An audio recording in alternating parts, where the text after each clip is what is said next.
ابو ہریرہ رضی اللہ تعالیٰ عنہ کی روایت ہے، صحیح بخاری حدیث نمبر 1407۔ ابو ہریرہ رضی اللہ تعالیٰ عنہ فرماتے ہیں کہ رسول اللہ صلی اللہ علیہ وسلم نے ارشاد فرمایا، من اتاہ اللہ مالا، جس کو اللہ مال عطا کرے، جس کو اللہ دولت عطا کرے، فلم یؤدی زکاتہ، اور اس مال کی وہ زکات ادا نہیں کرتا، اس مال کو پاک نہیں کرتا، مثل له ماله یوم القیامت شجاعا اقرع،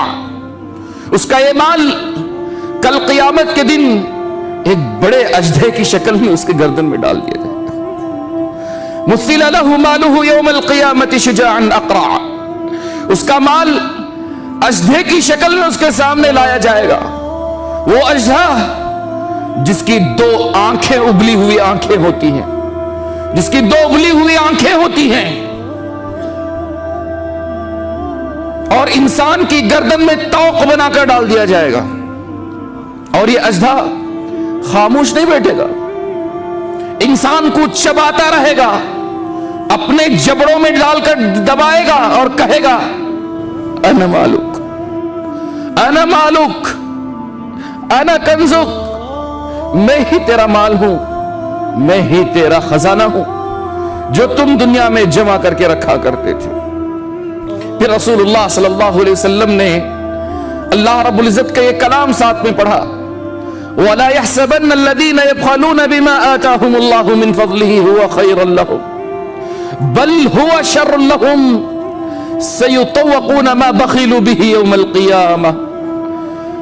جن کو اللہ نے مال عطا کیا ہے اور وہ اللہ کے مال میں بخیلی کرتے ہیں، یہ نہ سمجھیں کہ ان کے لیے بہتر ہے، یہ نہ سمجھ بیٹھے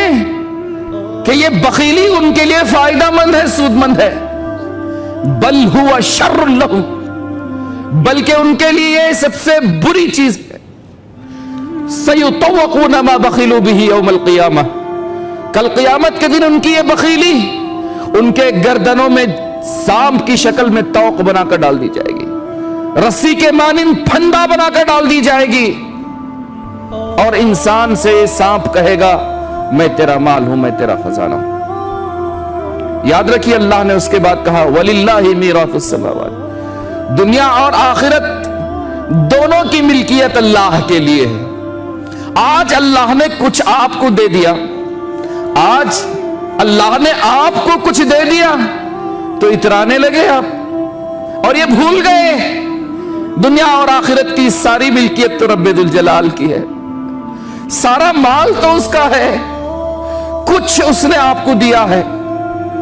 ارے دولت تو بہتوں کو نصیب ہوئی، قارون کو بھی اللہ نے خزانہ دیا، قارون نے کہا انما اوتیتہ علی علم من عندی، کہ یہ میں اپنے علم کی بنیاد پر خزانہ حاصل کیا، اتنا خزانہ، اتنی دولت اللہ نے عطا کی، اس کی کفر، اس کے کفر، اس کی سرکشی، اس کے عناد،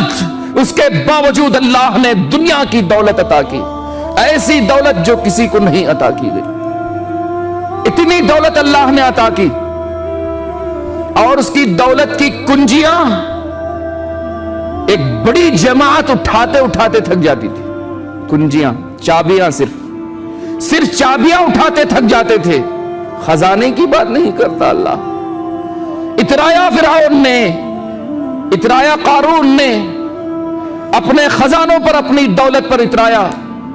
لیکن اللہ نے ایسے دھسایا، ساری دنیا دیکھتی رہی، اللہ دھساتا گیا، دھساتا گیا۔ قارون نے چاہا سارا خزانہ فدیہ میں دے دے، اپنی جان بچا لے، لیکن اس وقت اس کا خزانہ اس کے کچھ کام نہ آیا۔